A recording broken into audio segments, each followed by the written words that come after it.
En el evento yo he venido a explicar un proyecto que se hizo en Guatemala, el proyecto de la reconstrucción de la memoria histórica, que fue un proyecto que se realizó durante 3 años, todavía en un contexto donde no se había firmado la paz en Guatemala, como un espacio decidido por la Iglesia para dar voz a las víctimas de graves violaciones de derechos humanos y cómo ese espacio para atender a las víctimas, recoger sus historias y hacer una documentación de lo que estaba pasando en Guatemala, especialmente a las comunidades indígenas en gran parte del país durante la guerra, y cómo todos esos impactos, esas consecuencias, esos hechos deberían ser parte del proceso de paz, deberían ser parte de las políticas de reconstrucción, reparación, etcétera, para el país. Y es un ejemplo de cómo una iniciativa que viene no del Estado, sino que viene de la sociedad civil y de la Iglesia, supuso una contribución pues, muy relevante para el caso de Guatemala y para que haya un reconocimiento de la experiencia de las víctimas que muchas veces han sido negado y no han sido tenidas en cuenta, y como todo eso ha sido muy importante en la documentación de los casos de Guatemala y ha tenido un impacto en cosas que han venido después, de investigación, de justicia y de al menos algún pasos hacia una democratización de ese país y a una mayor inclusión a pesar de todas las dificultades.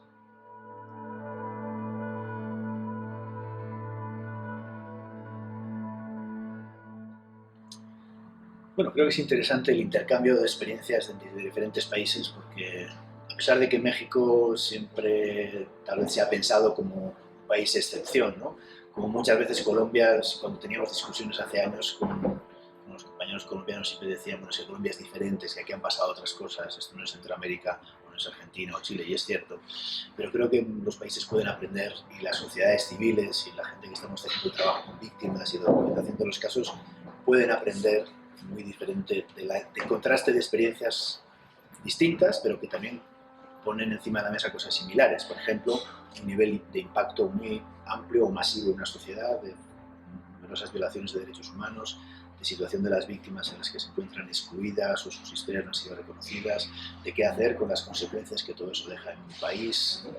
Y creo que el intercambio de experiencias entre los distintos países que se da en la conferencia es bien interesante, pues para aprender también de contextos distintos, pero también sacar lecciones para los diferentes países y también para México.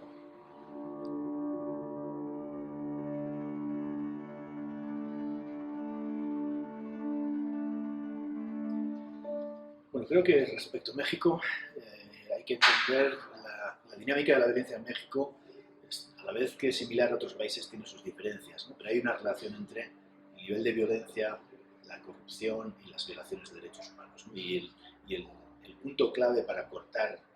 esa retroalimentación entre los tres factores es quebrar la impunidad. La impunidad es un elemento central que también para el caso de México es fundamental y dentro de las experiencias de investigación de la verdad o justicia que se han discutido aquí, creo que hay cosas muy importantes para la lucha contra la impunidad en el caso de México. Creo que hay dos cosas ahí claves. Una es la experiencia de las víctimas, ¿no? Y las víctimas que todavía están muy invisibilizadas en el caso de México necesitan visibilizarse más, su experiencia necesita ser reconocida, investigada, sus testimonios escuchados socialmente. Se necesita hacer algo con ese trabajo porque hay numerosas víctimas invisibilizadas en el país y hay impactos que van a ser para la siguiente generación o siguientes 2 generaciones de todo lo que está pasando en México en los últimos años. Y es importante entender eso y no pensar que esto va a cambiar con el siguiente presidente, el siguiente sexenio, ahí se va a acabar el problema. No va a ser así y México tiene que prepararse para esos impactos y cómo prevenir eso, ¿no? Y hay otro tema que creo que es importante y que ha mostrado también la conferencia, es cómo los mecanismos de la violencia en diferentes contextos pueden tener continuidad. Hemos visto que en el caso de Guatemala los mecanismos que nosotros llamamos del horror, que hicieron posible la violencia a gran escala durante la guerra, tuvieron su continuidad en el posconflicto, en la posguerra, y han sido la base de los cuerpos clandestinos, de mecanismos de corrupción, etc. O sea que hay una continuidad de muchos de estos mecanismos. Y eso se necesita quebrar. Si no se investiga la macrocriminalidad, si no se analizan los patrones de victimización, si no se analizan estas redes y cuáles son las medidas para quebrar la impunidad y desmantelar esos mecanismos, la violencia se va a seguir reproduciendo ad infinito en México y esa sería como la peor noticia, ¿no? Y creo que una tercera cuestión es que el Estado tiene que ser responsable también de todas estas cuestiones, porque en general también pasó eso en Colombia durante un tiempo, ¿no?